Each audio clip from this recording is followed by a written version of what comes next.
এই রকম খাস্তা বিস্কুট বানানোর জন্য এখন আর টাকা খরচা করে বাজার থেকে কিনে আনতে হবে না আটা, ময়দা ও সুজি।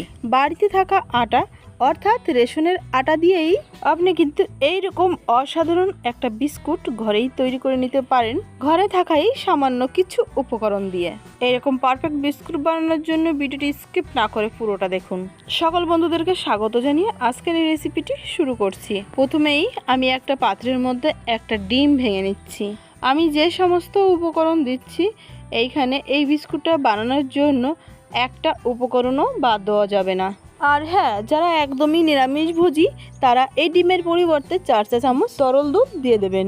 আর দিলাম 1/4 কাপ চিনি। 1 কাপ আটার বিস্কুট বানাবো, সেই হিসাব মতন 1/4 কাপ চিনি আমার কাছে যথেষ্ট মনে হয়, যেহেতু আমি মিষ্টিটা একটু কম খাই। বিস্কুটটা যারা একটু মিষ্টি মিষ্টি খেতে চান তারা কিন্তু 2 থেকে 3 চা চামচ চিনি আরও দিয়ে দিতে পারেন। হ্যান্ড হুইস্কের সাহায্যে কিছুক্ষণ ধরে এইরকমভাবে মিক্স করতে থাকলে দেখা যাবে এইরকম গাজা গাজা হয়ে গেছে। এইরকম করতে করতে কিছুক্ষণ পরে দেখা যাবে চিনিটা কিন্তু পুরোপুরি গলে যাবে।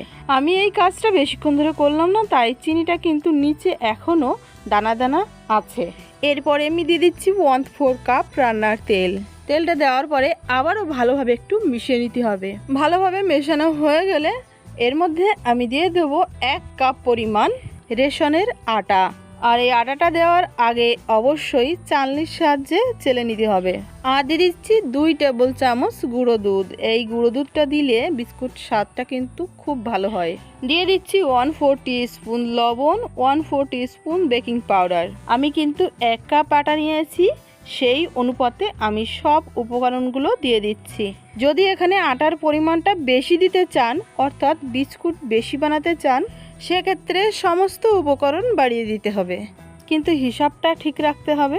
যেমন আমি 1 কাপ আটা দিলাম, 1/4 কাপ চিনি এবং 1/4 কাপ তেল দিলাম। আমার কাছে এই ডোটা একটু নরম মনে হচ্ছে, ওই কারণে আমি 2 টেবিল চামচ আটা আরও দিয়ে দিলাম। এরপর এই ডোটা কিন্তু খুবই সফট একটা ডো তৈরি হয়ে গেল। আমি এই ডোটা বানানোর জন্য কোনো রকম জল কিন্তু এখানে ব্যবহার করিনি। ডোটা মাখার পরে বেশিক্ষণ রেস্টে কিন্তু রাখা লাগবে না, আমি শুধু হাতটাই একটু ক্লিন করে আসলাম। এরপরে আমি এইরকম একটা চামচের সাহায্যে মেপে মেপে এই ডোয়ের অংশগুলো নিয়ে নিচ্ছি। এতে করে সব বিস্কুটগুলো একই মাপের হবে। প্রথমে হাতের মুঠের মধ্যে নিয়ে এক জায়গা করে নেব, তারপর হালকা একটু লম্বা করে চ্যাপ্টা করে নেব। এখনও কিন্তু এর কাজ শেষ হয়নি। বিস্কুটের উপরে হালকা অতি সাধারণ একটা ডিজাইন দেব। প্রথমেই 1 চামচ ডো নিয়ে এরকম হালকা লম্বাটে চ্যাপ্টা করে তারপরে একটা ছুরির সাহায্যে ডিজাইনগুলো দিয়ে দেব। কিছুই না, শুধু একটু লম্বা লম্বা করে দাগ দিয়ে দেব, দেখতে এইরকম হবে। তো এইভাবে আমি সবকটা বিস্কুট বানিয়ে নেব। বাড়িতে বানানো বিস্কুট, আমি এই বিস্কুটের সাইজটা একটু বড় বড়ই করেছি। রেশনের আটা দিয়ে একদম বেকারির মতন বিস্কুট তৈরি হবে। এখন আমি বিস্কুটগুলো বেক করে নেব। তার জন্য আমি একটা স্টিলের থালার সামান্য একটু শুকনো আটা এইভাবে ছিটিয়ে ছড়িয়ে দিচ্ছি। তারপরে আমি একটু ফাঁকা ফাঁকা করে এই বিস্কুটগুলো একটা একটা করে প্লেটের উপরে সাজিয়ে নেব। একটু ফাঁকা ফাঁকা করে সাজাতে হবে, কারণ এই বিস্কুটগুলো বেক হওয়ার পরে কিন্তু ফুলবে। আবার দিকে উনানের পরে আমি কিন্তু একটা কড়াই ভালোভাবে গরম করে নিয়েছি। কড়াইয়ের মধ্যে আমি একটা স্ট্যান্ড উল্টো করে দিয়ে দিলাম, তারপরে আমি বিস্কুটের প্লেটটা বসিয়ে দিলাম। এবারে গ্যাসের ফ্লেম একদম লোতে করে দিয়ে কড়াইতে ঢাকনা দিয়ে 25 মিনিটের জন্য বেক করে নেব। 20 মিনিট পার হয়ে গেলে এই ঢাকনাটা উঁচু করে এরকমভাবে একটু দেখে নিতে পারেন। আমার কিন্তু 22 মিনিটের মতনই হয়েছে আর বিস্কুটটা পুরোপুরিভাবে হয়ে গেছে। কড়াইয়ের থেকে বিস্কুটের প্লেটটা আমি নামিয়ে নেব।